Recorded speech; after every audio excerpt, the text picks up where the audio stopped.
What's up, folks? This is Twisted Nick, and today we're going to be taking a look at Tecmo Super Bowl for the NES. Let's check it out. Happy Super Bowl Sunday! In honor of this event, let's check out Tecmo Super Bowl on the NES. As you should already know, the two teams that are in the Super Bowl this year are the Seahawks and the Broncos. So that's what will make this game. Seattle versus Denver. I'm going to be Seattle because I'm still butthurt that the Broncos booted the Patriots out of the Super Bowl. Because I'm a Patriots fan.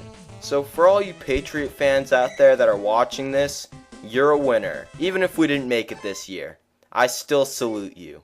And how sick would it have been if, like, the Red Sox won the World Series, so what if the Patriots won the Super Bowl this year? Like, I know it's 2 different years, but like it's still the same sports season for me, so if they both won that would be so sick. So anyway, let's check out the game. I know I'm supposed to root for the NFC since I'm a Patriots fan, but screw you, I'm doing what I want. Anyway, so let's talk about the game.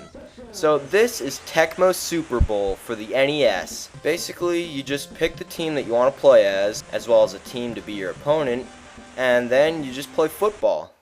The game features 28 teams to play as, which is how many there were at the time. There's a lot of modes to play in this game.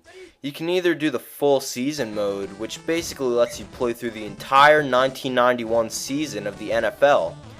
You can play against the computer or go head to head with a friend. You can also make the computer play against itself, which is a nice touch if you're really bored one day.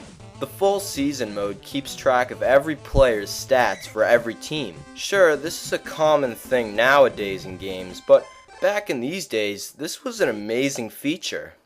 Also, one of the things that I like about these older football games is that it kind of has its own style. Like, it tries to do its own thing.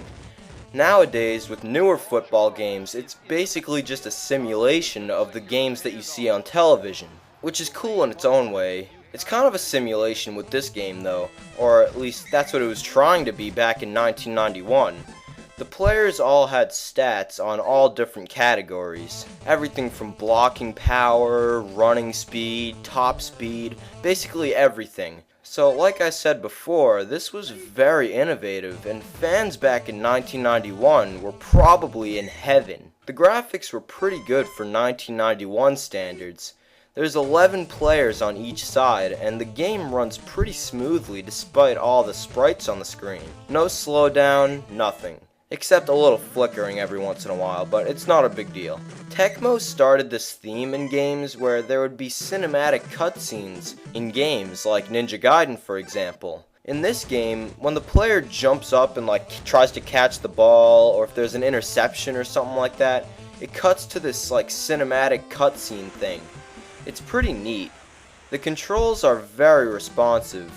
It'll take time to get used to, but once you get it down, it's great. One of the things that's great about the game is the physics engine. As you play through the game, it becomes a lot harder because the other teams start to pick up on your patterns and strategy, which I think is really cool. The sound effects were alright. Nothing special, but not bad overall. I love the music.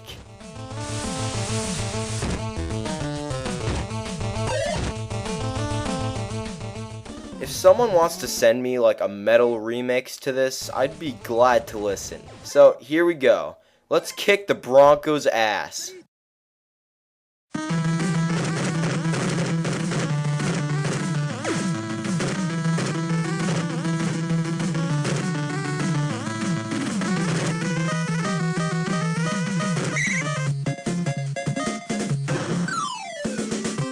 Oh yeah, so there you go.